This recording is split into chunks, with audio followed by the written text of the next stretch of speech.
If this is connected, yeah, I'll end those screens. Okay, so start video. You should have the room. Yeah. Great. There's the room. Yeah.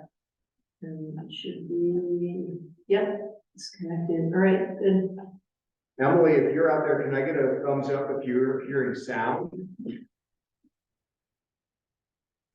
Yep, I can hear and see you guys. Terrific, and we can hear you. So I think we've got ourselves a meeting. Great. Heck, yeah. Well, I'm gonna just arrange myself around this cord real quick. I think I'm just gonna stand up, and folks who are here in the room, well, you're welcome to pull up to the table. We've got a few folks in the room, Jim and Lucy McCullough, Lisa Braden Harder, Linda Scott, Energy and Community Development Planner, and myself, Matt Longe, Planning Director. This is an information session about some proposed housing supportive zoning bylaw amendments that will be coming before the select board next week on Tuesday, October 17th for a public hearing. We had a couple select board members who expressed an interest after their informational meeting in having the planning staff hold this informational session. For anybody else who had questions, wanted to go over the particulars of the bylaw or the general idea of it, we have prepared a Q&A handout for folks, and that's also published on the website for this meeting about sort of high points of bylaw change. So we may be referring to that quite a bit tonight, but we really want to make sure that we're able to answer any questions that folks have about these proposed bylaw amendments.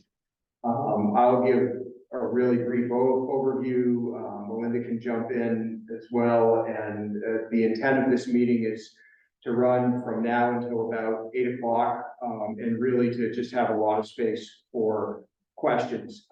We do have access in the room to some of the resources that we put out on the website, either through the Planning Commission's review of this or the select boards.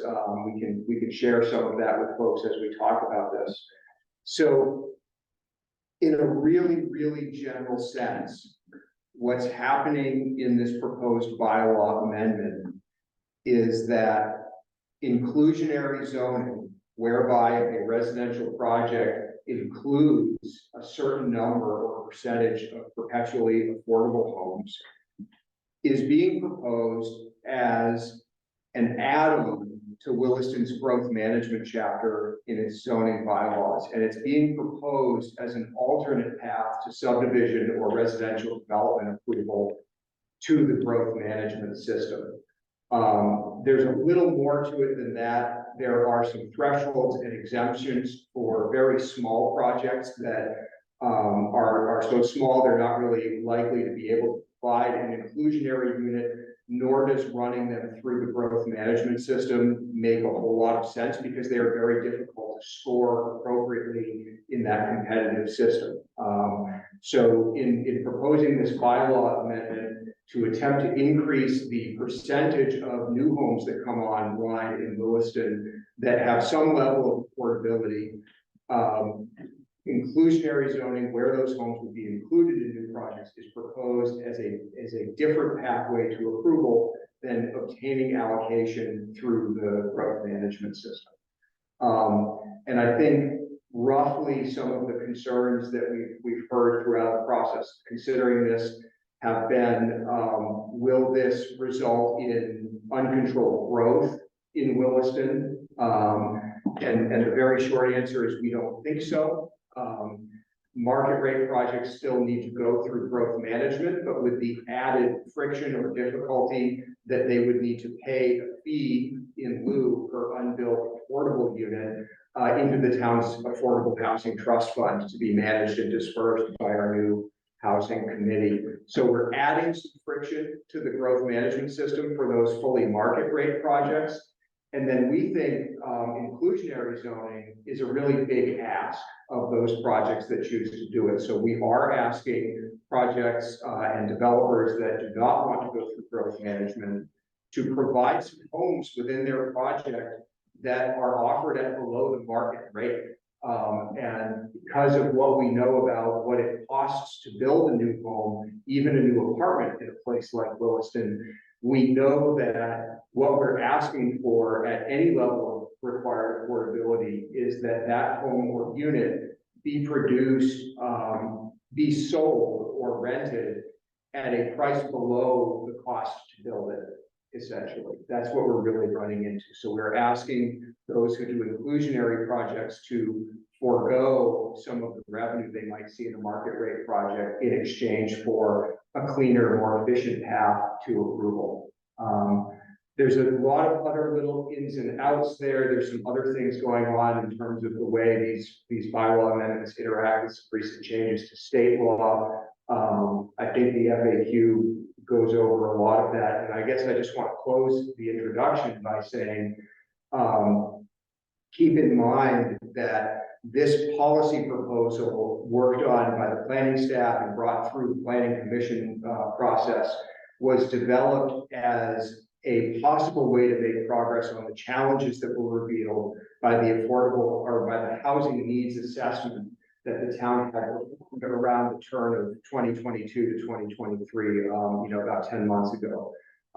That housing needs assessment was called for as a follow-up task to our work in the Taft Corners area on zoning there. We did a lot of things that were housing supportive in the Taft Corners zoning, but we did not tackle the idea of requiring affordable homes to be included in new projects, nor did we specifically tackle the issue of housing head on. So we had that needs assessment project done because we said we would do it. We're thinking about additional strategies to increase the percentage of new homes that are affordable in Boston, because the housing needs assessment says that's one way that we could do it. And also because the town plan we're operating under right now says that we need to continue to pursue opportunities to increase the availability of affordable homes in Williston. So I'm going to stop there. I think, Melinda, is there any other stuff we should cover from the FAQ before we jump into questions? Do you want to do just sort of a brief run through those?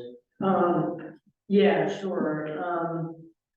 So Matt talked a little bit about the housing needs assessment, and I can just, sort of go over really briefly the main findings, which is,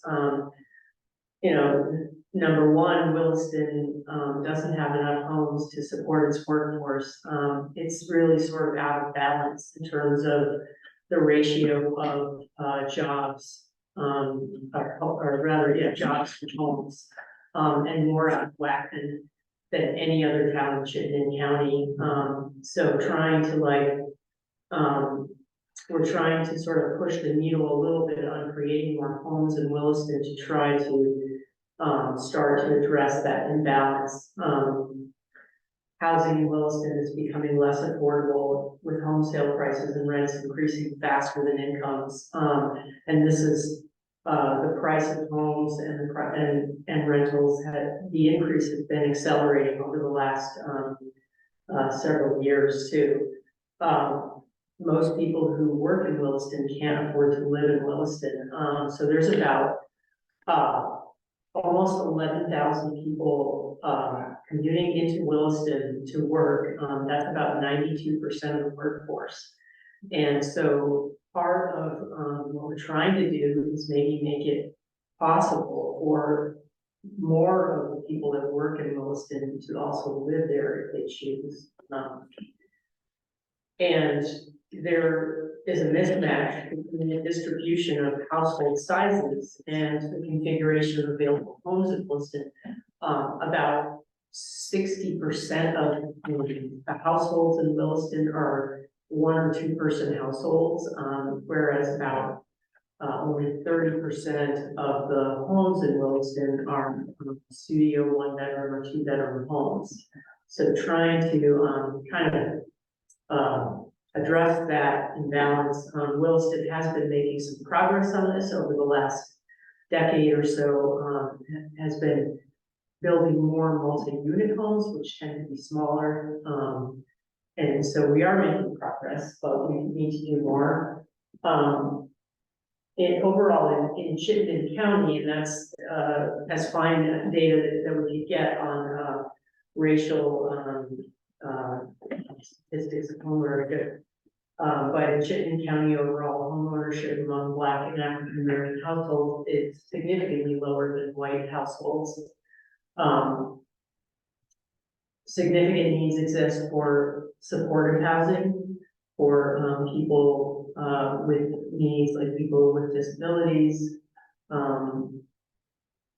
And the shortage of homes is a challenge in Williston. The vacancy rate is way out of whack as it is in Chittenden County. A healthy vacancy rate is about 5%, and we're at under 1% vacancy rate for new housing. And then finally, we want to be mindful that where we build housing really matters, and that our goal is to build a large percentage of new homes in the growth center. Some homes will be built in the residential zoning district, but there's not really a lot of land that can support big projects out in the residential zoning district. So we don't expect a lot more big projects to be built there. And in the ag rural district of town, it's very difficult to build there, very expensive. So we have seen a pattern of decreasing demand to build homes in the ag rural district, and we expect that to continue over time. So anyway, the needs assessment does recommend some strategies and actions to address the goals and the gaps that were identified, and the proposed bylaw amendments are really the first step in starting to address those needs. And you know, it's not going to be perfect. You know, probably will need adjustment over the years, but if these amendments are adopted, planning staff will continue to monitor the results of these bylaw amendments and adjust them as needed over the coming years. There are other provisions in the bylaw amendments that support small projects and low impact projects. Matt mentioned that we're proposing that up to 4 units on a parcel not have to go through growth management, because those will not have a very big impact on town services. Other projects that we're proposing to be exempt from growth management would be adaptive reuse projects, conversion of commercial structures to residential, and we're also proposing some relaxation of the density standards for adaptive reuse projects. And yeah, I think that I've covered it all. So and then I can go into some detail about the payment in lieu if you think that's appropriate, or we can just open it up to questions. I was thinking we might close this part of our presentation out just by saying that in looking at where to set these thresholds, where to set things like a pay in lieu amount or a percentage of a certain type of affordable homes to require. We looked at our neighbors. We looked at any analysis any of them had done over what was effective versus not effective. So, for example, one of the things, the city of Burlington, which has probably the longest history of any municipality in the country of requiring the inclusion of affordable homes, you know, they looked at some of their past performance and said, we think we've required so much that we've actually just depressed the overall production of homes. And that is a challenge that's out there. It's why you want to monitor your program. And I think, you know, what we felt as staff was we wanted to propose an inclusionary provision that people would want to use, that they would see as the best way forward. and that they would be able financially to use. And that means setting sort of a reasonable percentage of required affordable homes in those inclusionary projects. And like Melinda just went over, having some kinds of projects that maybe either don't need to do that or have other relief. We very lightly touched on the idea of adaptive reuse, but what's better than taking a building that's already there, that can be turned into homes and turning it into homes? It's there. The facilities are there, the utilities are there, the traffic is often already there. It's just a different type of use. That's very different from having, a big new subdivision come online in terms of things like demand for service. So we wanted to have a zoning bylaw and been proposed that addressed all those various things. So we looked at our neighbors, we tried to come up with something that would work. I think that's the takeaway from that. And probably as good a place as any to jump off into some questions here.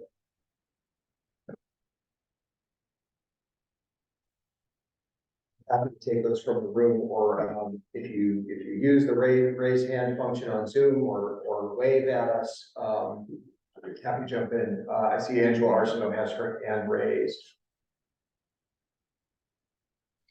Hi, y'all. Thank you so much for doing this. I don't know if this is even possible, but I'll ask about it anyway.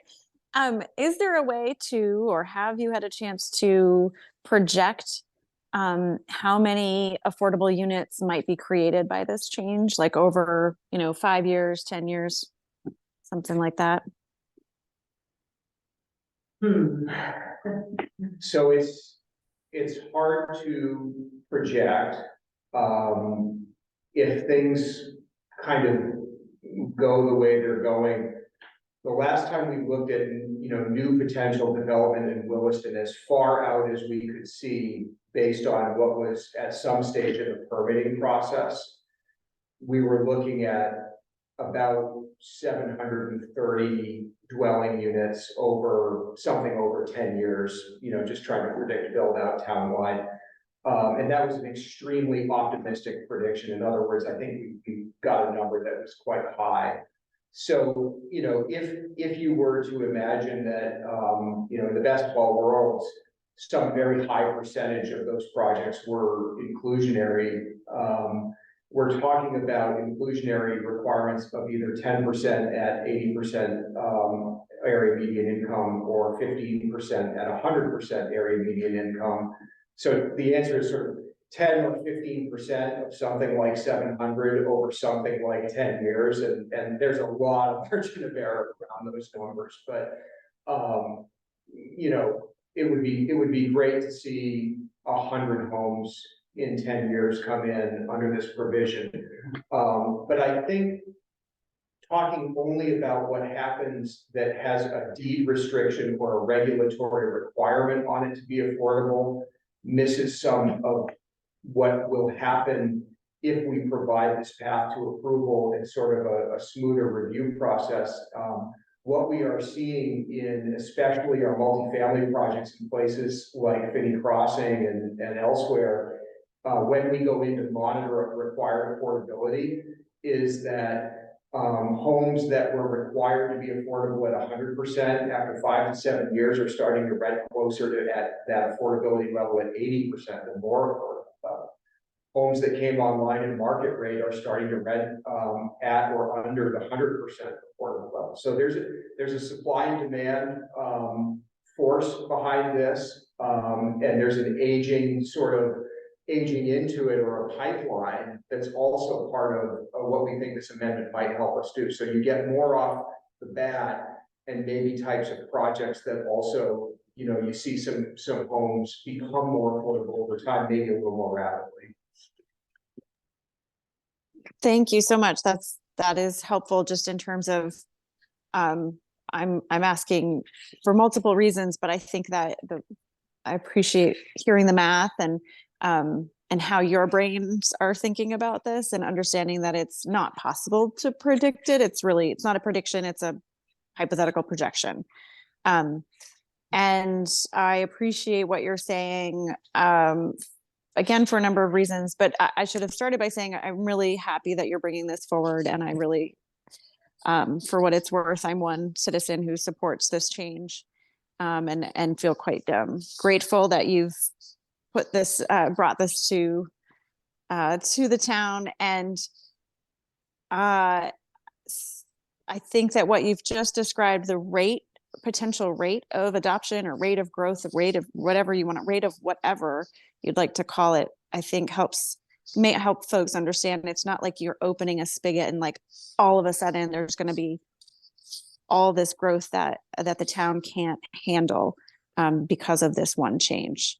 At least that's my interpretation of it. So I appreciate just having a way to work that math out. Yeah, we think this opens the spigot maybe an eighth of a turn at best. And really it's more about, there's a challenge to providing those inclusionary units, but there's something to be said for that more efficient path to approval. It lowers the risk of multiple appeals of a project. It removes some of the pinch points where projects can kind of go astray. As some of you might know, under the current growth management system, projects have to return to the DRB often year after year for many years to continue to amass this allocation, these tickets to build homes. And every one of those DRB decisions is an appealable event. It's a little bit of a roll of the dice. It adds uncertainty to projects. I know we have a couple of members of our developer community on hand. Maybe they can tell you what it's like to explain to a bank, well, I want to do a residential project, but Williston has this system. Let me tell you about it. If instead they said, I have a project, and as long as I include a certain number of affordable homes, I have a little more predictability or a little more flexibility in how I can build it out, I think that helps. The other point I want to make about the sort of opening of the spigot is some of this is dependent on how constrained the geographic part of town is under growth management today. So real briefly, growth management divides the town into 3 areas. Basically, the Taft Corners Growth Center, the village and residential zoning districts, the parts of town where water and sewer are available that aren't in the growth center, and then the whole rest of town, the agricultural, rural, residential zoning district. Right now, we have really, really high demand in that residential zoning district plus village area. And we have scheduled out units because we only plan for 20 homes a year on that schedule, and we have some relatively sizable projects coming through. We have what looks to me on our big spreadsheet like a logjam right now. And that means it almost doesn't matter how great of a project you have right now or how well it would score in that competitive growth management process. You're still going to have to get in line. And really, we've talked about all these other mechanics of this system, but at the end of the day, what this amendment would do is elevate the inclusion of affordable homes as basically the most highly incentivized thing that the town is looking to have come out of a residential project. And we have a couple of hands up. Janet Smith, your hand was up first, and then Charlie. Thank you so much. And thank you for the work you've been doing. It's incredible how much you've organized, figured out, planned. And 5 years ago, people were concerned that there's nobody moving into Vermont. Everybody's leaving. What'll we do? So we're certainly facing a very odd situation here. So thank you for your creativity and your adaptability on this. I have just a couple of comments. I'm just sort of new at all of this. So there's probably a lot I'm completely overlooking. So maybe 4 basic points to include in the thinking. One is that we did speak to a builder, and he said that to do a project, like a development project, the upfront expense is so enormous because of the state requirements on top of the town requirements. And that in towns that have a good plan, like Williston does, to have all the state approvals on top of that adds millions of dollars just before they can even begin to set up the program. So maybe all this constant having to come back every year, like you said, for constant reapproval or reallocation is a huge expense that gets added on to the purchase price of the house. So some of that needs to be cut back. The other thing is, let's look at where are all these low income homes coming from? Some of it is retiring people because then they don't have the income. And so if prices keep going higher at the point you want to downsize or have less income, it's just something's got to be done with that issue, that it's just not affordable to live in the area or anywhere in Vermont. And who needs the low income workers in our town of Williston? Is the Taft, or isn't it mostly the Taft Corners big box stores, you know, the industrial jobs coming in, the restaurants? These are low income paying jobs. Well, maybe those businesses should have to take more responsibility for providing housing and not have it fall on the people who are the low income workers who don't have the money to afford things.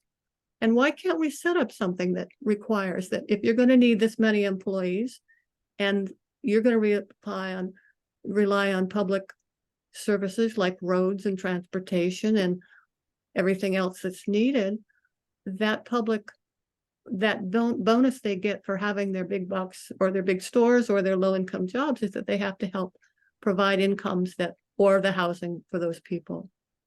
And I don't know if that's at all the range of what you do, but let's think about that as a community and not always just put it on the individuals. The other thing is, if many of the current building projects, and there's been so many in the Taft's Corner, you know, business area, of very crowded buildings for housing, but not enough of it has been for low income. Those are the builders who should take responsibility for maybe building 100% low income housing before they build anything else in the area. Because they did profit from the larger ones. And maybe, I don't know how much money, I don't know how much how much they have to pay for everything. But the expense of building is high. At the same time, just because you can, you know, build a lot of expensive homes, you get more profit, but that doesn't take care of the problem. And so that's part of the responsibility of building, is to make sure that there's homes for everybody's level.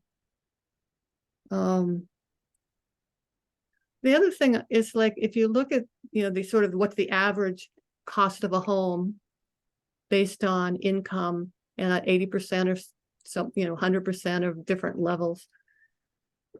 If the average income is a certain amount, that doesn't mean that, it just seems like if you've got 3 people making $200,000, but you've got a lot of other people making $40,000 or $30,000 or $20,000 a year.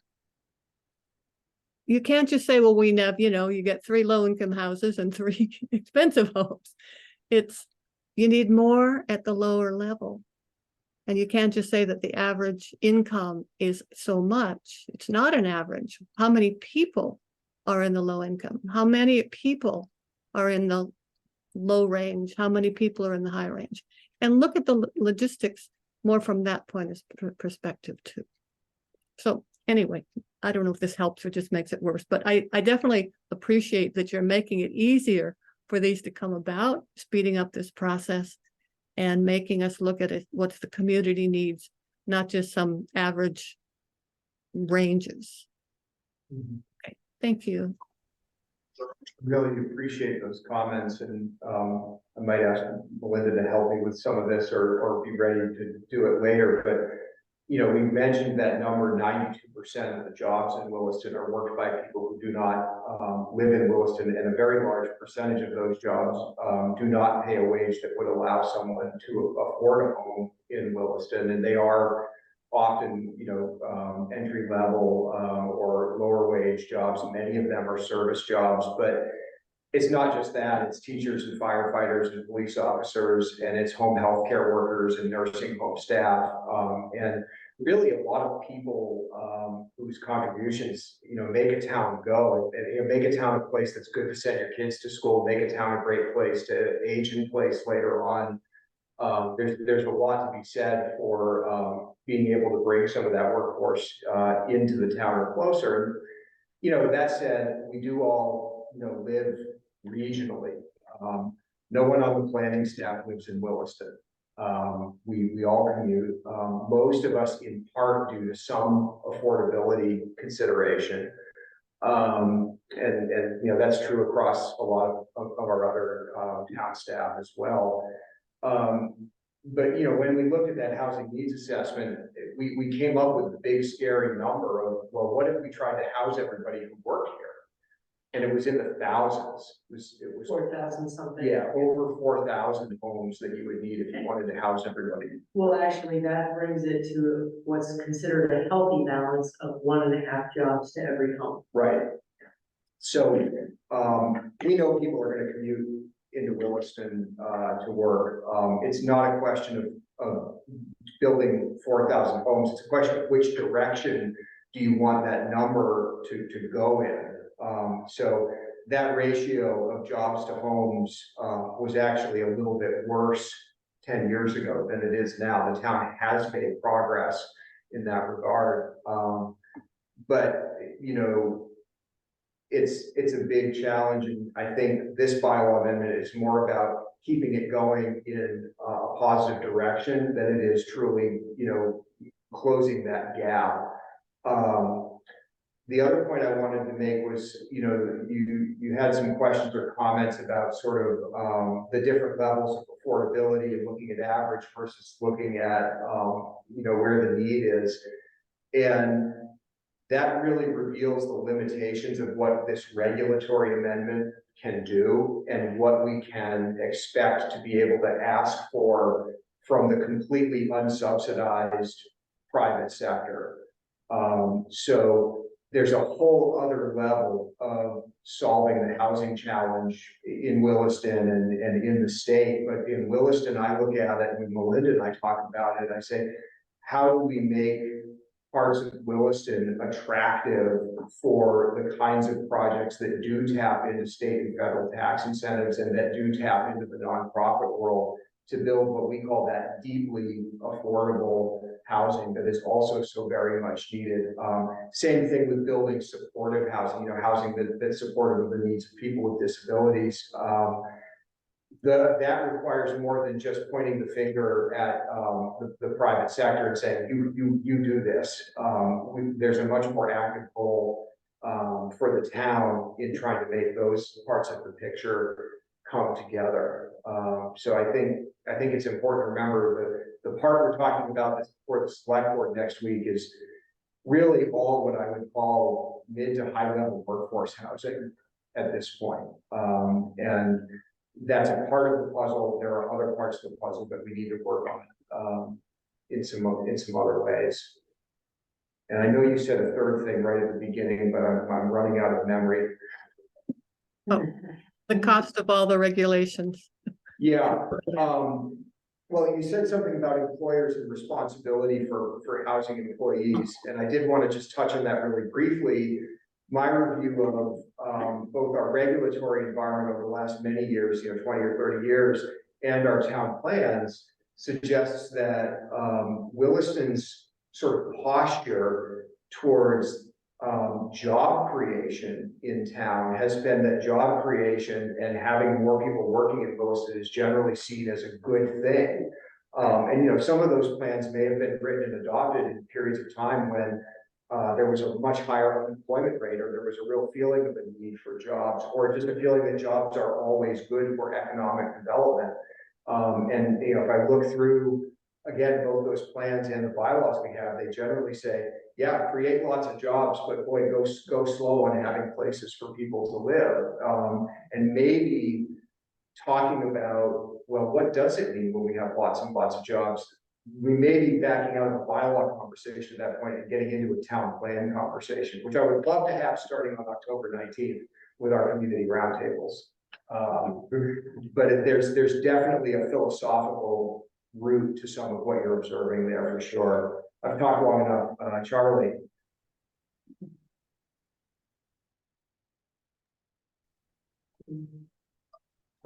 I listened to this conversation. Of course, my involvement with Habitat for Humanity is biasing all that I think about. Knowing that there's only one Habitat for Humanity house in Williston, which does not compare favorably with any of the surrounding towns. I'm curious, what is the price of a house at the median income for the community for a family of four?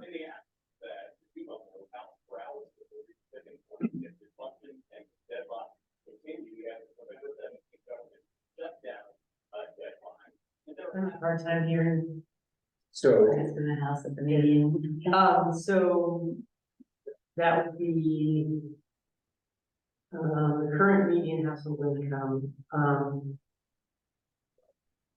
2,840 per month on housing costs. The price would be like 300 and 300 and something, I 350. think we're at 356 the last time for a 3-bedroom home. Right. And that was affordable at 100% median for that. You know, we assume the family of four consumes a 3-bedroom home. You just sort of take one count. So, you know, and that's where what we're hearing from folks in the private sector is it's costing $500,000 to build a home at this point. I'd just say that the last two Habitat for Humanity houses in Shelburne, it was a duplex and both sides were well under $200,000. I just suggest that setting affordable at a $350,000 house is not really doing very much for affordability. If I were to do that same regulation, I would have used 80% and 60% rather than 100% and 80%.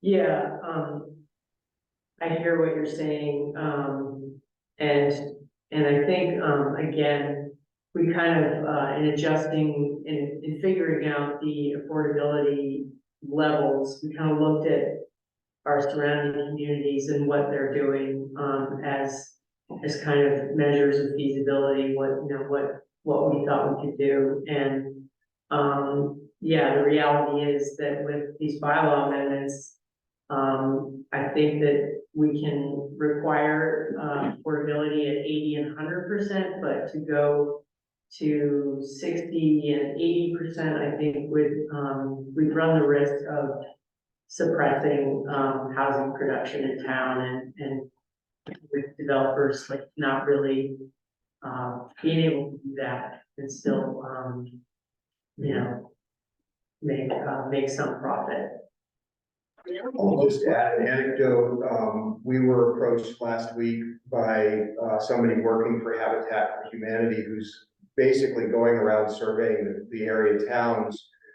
Do you have any land as a town that you could give to Habitat on which to build a home? And you know, if you're in the position to do that, you can reduce that per unit cost quite a bit. So, you know, when I'm talking about it costing $500,000 to build a home, I'm talking about land acquisition and soft costs and utilities and sort of everything else. And just to note that that would be probably one of the likely strategies identified by the housing committee, would be to try to identify either existing or potential town lands that could be acquired and conveyed to reduce that construction cost. Again, if you want to build that 65, 50, 35% AMI, area median income, affordable stuff, it's going to help a lot if somebody can give you the land, if somebody can donate materials. You know, we're getting into some really other really creative strategies that have to come into play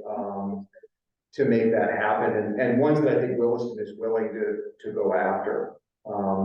But you know, $356,000 is an awful lot of money for a 3-bedroom home. But the market rate 3-bedroom homes in Williston right now that are new builds in a duplex are coming online in the 650s and the 700s. So not to say, hey, at least we're not talking about something that expensive, but we are talking about something that's fundamentally more affordable than what the market is producing, you know, kind of on its own. Just a side note, the local affiliate has received 2 pieces of land over its history since about 19 1988, I'm sorry, and one of those two was donated by Ruth Painter here in Williston. So the one house that Habitat has in Williston is on donated land. Yeah.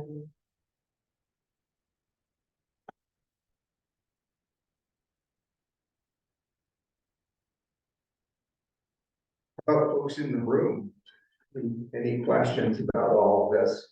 I have one comment and then one question. I mean, when we talked about the retail workers, I mean, one thing from your housing report that really came out to me was that the 7,000 retail workers that we have, don't they provide about 50% of our tax revenues?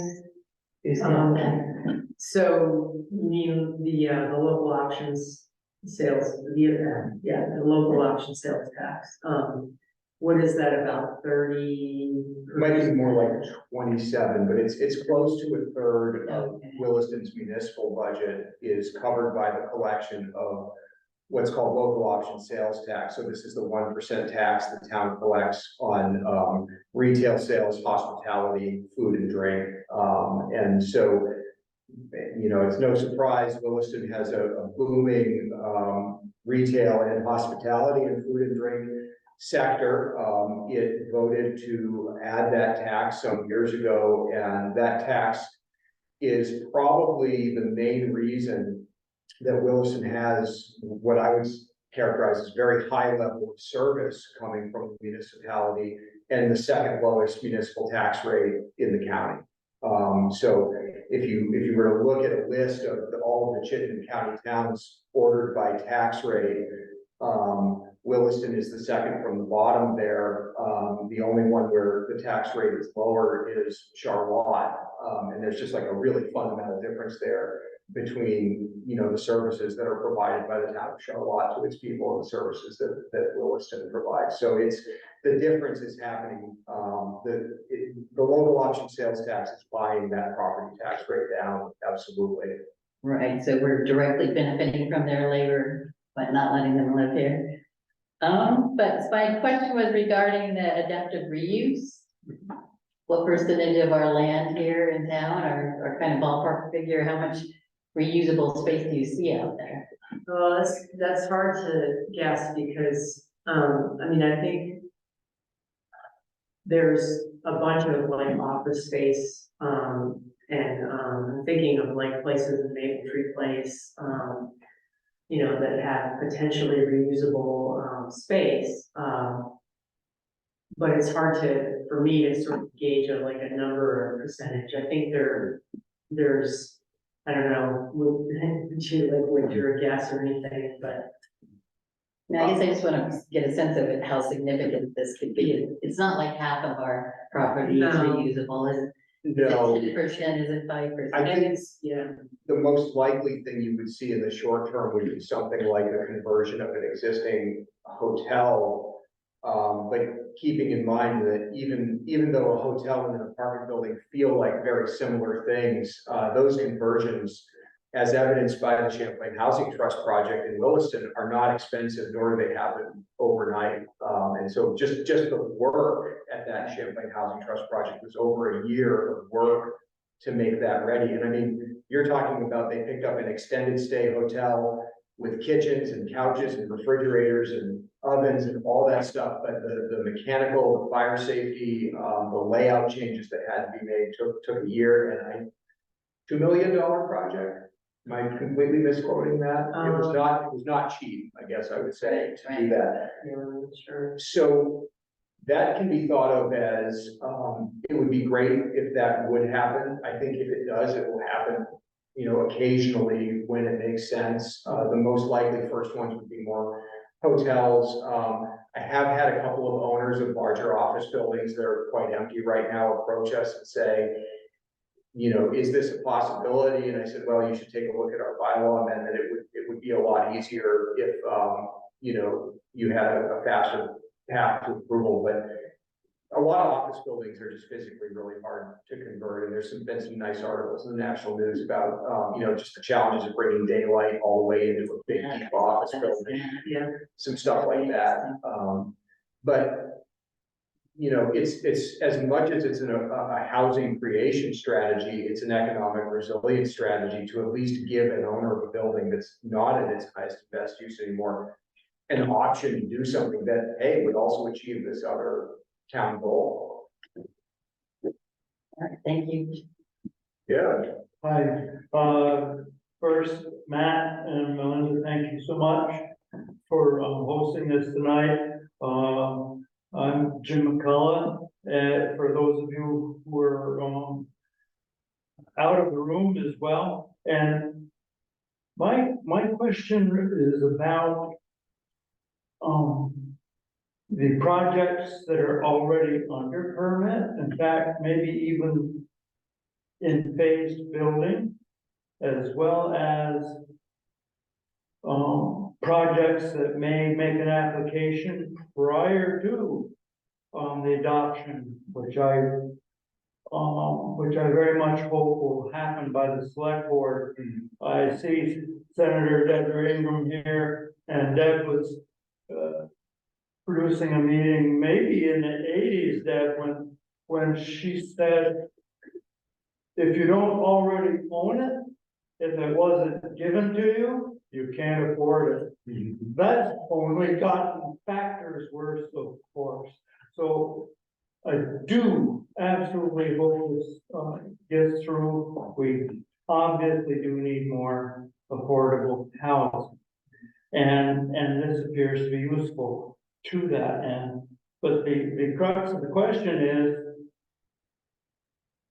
if you are already in a build out, or already have a permit but have yet to start because of phasing, or are making an application prior to the period when it becomes the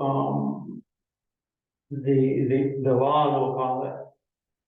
How does that affect?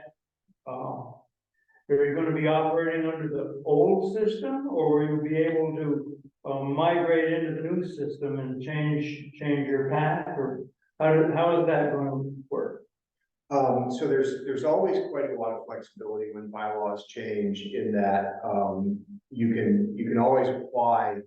You can apply for one thing and pursue an approval, and then you can always apply for something else if the rules change, and sort of, you know, set your other approval aside. In Williston, applicants are vested, meaning they have the benefit of the version of the development bylaws that are in existence at the time they submit a complete application for a discretionary permit. That is the step that happens in a residential project after a project has received its residential growth management allocation. We do certainly have projects that have some of their allocation, but not all of it. Typically when that happens, what that project is doing is returning to the DRB to ask for more allocation, like I said, sort of year after year, and oftentimes also returning under a new discretionary application of some kind, either to permit an additional phase, or things have changed and they're modifying something. My view is that same process could be used by someone who says, hey, I got some allocation under this system. I'd like to move towards an inclusionary project, or an inclusionary phase of my project. All of those situations might be a little unique, but my general philosophy would be that you would take them in and review them and say, well, the rules changed, here they are now. A lot of this might not be about physical layout of the project, but just sequencing and flexibility on when homes are built. Because one of the things I didn't talk about tonight, I glossed right over it, is that growth management is this process that happens only once a year. And so it builds this sort of, you know, if you've ever been to the Tunbridge Fair and watched one lung engines go around, right? It like goes around once, and it's thunk, and then it takes a long time, and then it goes around and it hits again. That's what the growth management system is kind of like. It doesn't purr along. It happens once a year. It adds significant delay to projects. So there are folks right now thinking, oh gosh, what if the bylaws change? I'd really rather do an inclusionary project, but if I don't get that pre-app in, and the bylaws don't change, I'm out of luck until the system comes around again in March of 25. the good news is those pre-applications are conceptual, and someone can come in and say, if the bylaws stay the way they are, this is my idea. If they change, this is my idea. Either way, I've got to do the pre-application, but if they change, maybe I don't have to come see you in March. Maybe I can just proceed with my other project. And you know, that's just fine. We counsel the DRB all the time, you know, that what they're going to see at that pre-application stage that is required in the year before growth management is a concept, and that it's open for discussion, and that we encourage people to bring multiple ideas in. We would follow that same framework here. Thank you. Janet, I remembered the other part of your comment about regulatory burden, and you know, we do have to acknowledge that many projects we're talking about also face a state permitting process under Act 250. And I don't have a lot to say about that, or that the town itself can do about it, but I would encourage folks to keep an eye on the legislature this year. They made a bunch of changes in last session that affected the town's ability to regulate the production of new homes, and with the intent of increasing the supply of homes in the state. I am hearing from those legislators that they are going back to look at Act 250 and the regulatory burden, particularly looking at municipalities that are achieving the Act 250 goals and criteria within their local review system, and say, maybe just the town comes and says, hey, Act 250, we've got this covered, and through some sort of approval process, takes on or is exempted from the Act 250 criteria and that additional review. So that's out there. I could not predict how it's going to go. It's a big idea. I think a lot of that conversation is being limited to the designated centers, especially downtown growth centers. But there are some folks saying, hey, there's whole municipalities that are basically achieving the goals of Act 250 in their local zoning, and the Act 250 review is kind of redundant. Should we be looking at that as something that's currently getting in the way of producing homes? Thank you.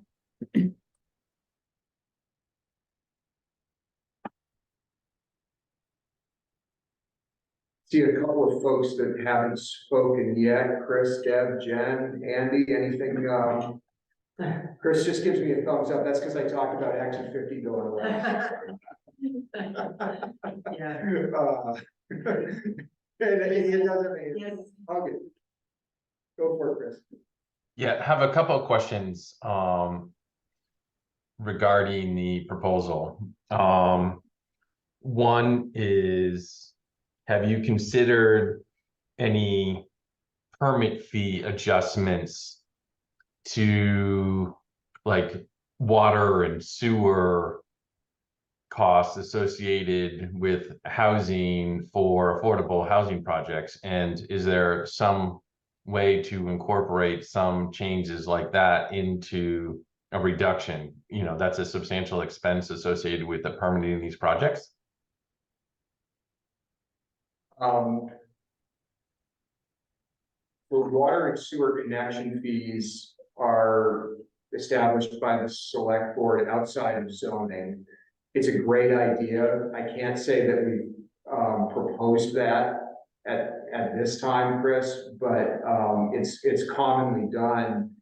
What we do have built in to the bylaws right now is some ability for the select board to grant impact fee relief. I think if these provisions were adopted, we might seek to align that impact fee relief with the requirements for the inclusionary projects so that it was a little more automatic. There was, in the case of the Champlain Housing Trust project, even a little bit of hesitancy by the select board around granting school impact fee relief to that project. Basically, we brought that idea to the select board, said, look, this is another $250,000 for this CHT project that, you know, they could better use actually achieving some things on the site that we wanted, like building a sidewalk along Safford Road. And the first meeting we had with the select board, the response was, well, let's go ask the school what they think. And that sort of engendered a whole other conversation. That relief was ultimately granted, but it wasn't automatic, and it was just the impact fee. Vermont law does allow communities to offer impact fee relief to projects that achieve affordable housing goals. And I can see that being expanded. The water sewer one, I think the only really big added complexity, other than it being entirely a select board thing, is I believe we touch on some enterprise funds that operate those two utilities. And so it might be a little bit of a bigger or more complicated conversation. I hate to say this, than just changing the zoning, which, you know, I feel like we're rolling a big rock up a hill right now, as it is.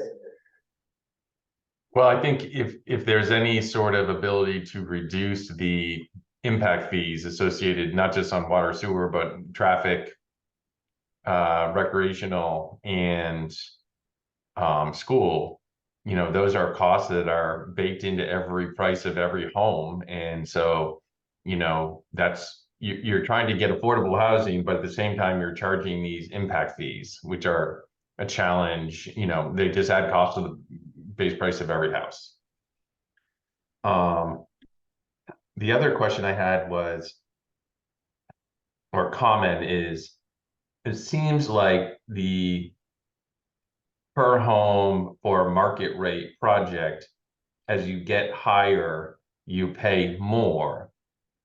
And what you're doing is disincentivizing larger, more dense projects. That don't include, that only include market rate. Right. So I think, Chris, agree or disagree, the policy idea there is the bigger a project is, the more it ought to be able to be inclusionary, because there's just an economy of scale there. You can tell me I'm wrong about that for sure. You're the one who builds houses. But that's the idea behind it. And I think was the idea behind were there examples, Melinda, places had progressive pay and lieu fees like that? Yeah, well, it's totally taken off of Burlington's Okay. structure. Yeah. Yeah, so it tiers up after 20 units, and then again after 50 units, the pay and lieu fee goes up. And I would just say that the paragraph about, you know, what's happened in Burlington and how that's impacted the housing, you know, construction is true. And so I think you do need to be careful that the proposed changes may actually reduce the amount of housing units that gets constructed. Yeah, and to be clear, so the Burlington has adjusted their pay and lieu fees after that study was done that showed that the fees that they had previously had were too high and may be suppressing housing. Then they adjusted their pay and lieu fees down. And I guess one last comment is, you know, do you, you know, I struggle in to, you know, when there's an affordable housing unit constructed at the 100% AMI versus the market rate pricing, you got to understand that the people who that $135,000 difference is actually going to be reallocated to the other houses. So instead of a $500,000 house, it's going to be a $510,000 house. So, you know, that is really what ends up happening, because we can't build a house for less and make the finances work for the overall project if we don't collect it on the other houses. So you are going to see an increase in the market rate house price while you're trying to achieve affordability on a limited number of homes. So you're like creating higher barriers to entry or pricing on the market rate homes, and to achieve the desired lower price on the affordable units. So just something to be considering. I think it's important for everybody involved in this decision to acknowledge that, there's always a trade-off, and those costs have to come from somewhere, and they're going to come internal to the project. And for folks making this decision to think over, what Chris said is absolutely true. That you add cost to a project in any way that you add it, it's going to come out in the price that has to be charged for that project to move forward. We are talking about a distribution rather than, we're not creating an affordable home out of thin air, I guess, or creating that cost differential out of thin air. It just, we know it just can't work that way in an unsubsidized project. Now, what I would love to do is tell you that we've got so much money in our affordable housing trust fund that we could use it to close that gap in qualifying projects, but I don't think the town's there yet. And by the way, just for people to understand that fee in lieu, if you built a project that was not inclusionary, that was all market rate, and you were paying that fee in lieu instead, I think those fees are generally going to be lower than that cost differential, and they're certainly not enough for a unit to go get an affordable unit built somewhere else. It's more, it's not a one-for-one, and I think it's been kind of criticized as not being higher to truly capture that full cost difference, and it just can't. Burlington was closer to that. They found that it was suppressing housing production overall. But I think the benefit of collecting any funds at all into the trust fund is the town has a couple things going for it. It has time to accumulate funds, and it has access to, grants and other things that might need matching funds, where we might be able to stack our little pile of money with some others out there and actually, make something happen. Or, we might get into land banking. We might find ourselves owning a property for non-payment of taxes that needs some money put into it to make it developable again. And we might start doing things like that. So it's not the whole amount of money, but it is an amount of money that the town could put to use doing things that would make housing happen. And one last comment is I read somewhere in one of the documents that if an apartment was rented at 100% AMI, that if the rents went up or if there were any rent changes, that it would have to go through the planning commission or somebody, or the DRB or somebody, to allow for a rent increase. And what we should be using is the HUD fund matrix versus having some sort of approval process through the town. That just doesn't, you're adding a layer of change, and then every year change based upon the HUD financing. It would always key to the HUD table, Chris. It wouldn't go through the planning commission for the DRB. Yeah, there wouldn't be a number tagged to the unit of dollars per month. It would say using the most current HUD housing and urban development income limit numbers. So when we look at committed affordable units today, that's exactly what we do. We ask the landlord to provide the rents of the units that were promised to be affordable, and we look them up against that table for that year. So if income goes up, median income goes up, the rent limit goes up, and all of that is automatic in our review of that. Yeah, the language in the document doesn't say that, so you should just look at that. I'll take a look at that and make sure that's clear. Thank you. Thanks, Chris.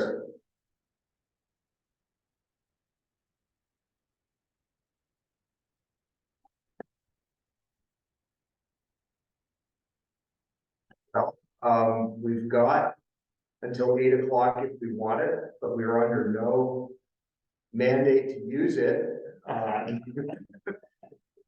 And I'd love to hear any additional thoughts from folks before we head home.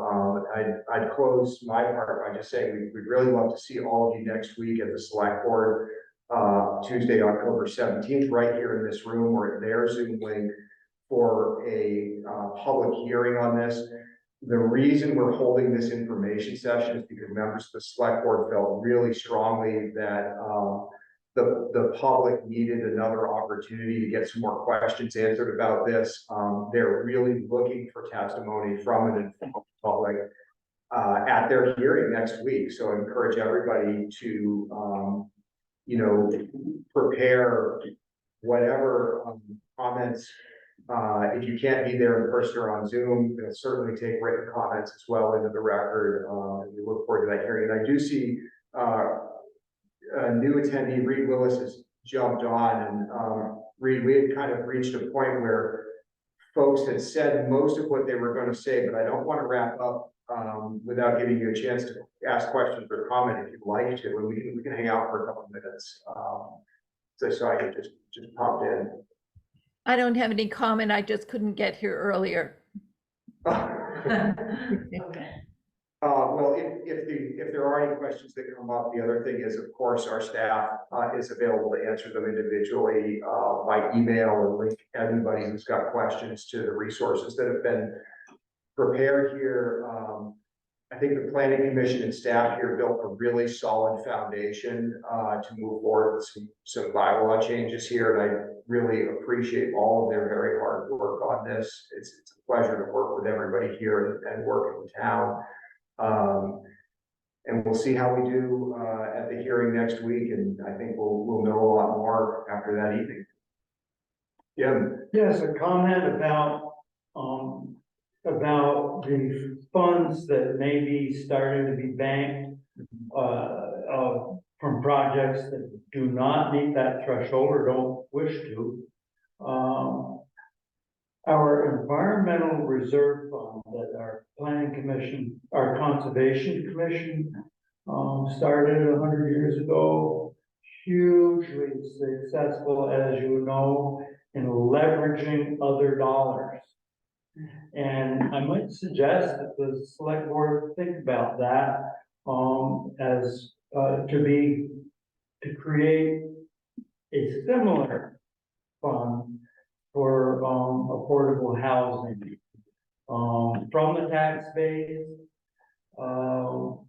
It's pennies per person on the tax base based on the grand list, and that combined with other funds received either through gift or remediation could be really useful in the future, I'm thinking. Yeah, the town does have an affordable housing trust fund, but it hasn't been consistently funded over the years. So getting it consistently funded together would be a good goal, I think. Yeah, as you know, conservation fund is consistently funded, and so long as the select board keeps doing it, and they have quite religiously through the years. So, thank you.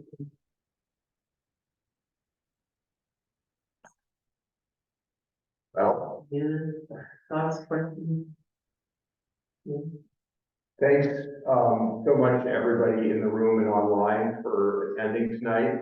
We have recorded this, and we'll put a video of tonight's meeting out on the planning department's YouTube page and announce that. So if anybody wants to go watch it all over again, we'll have that available. I did hear from a couple citizens who wanted to watch it and couldn't be here. We'll make sure they get a link to that video as well. And yeah, thanks again, everybody, for coming out.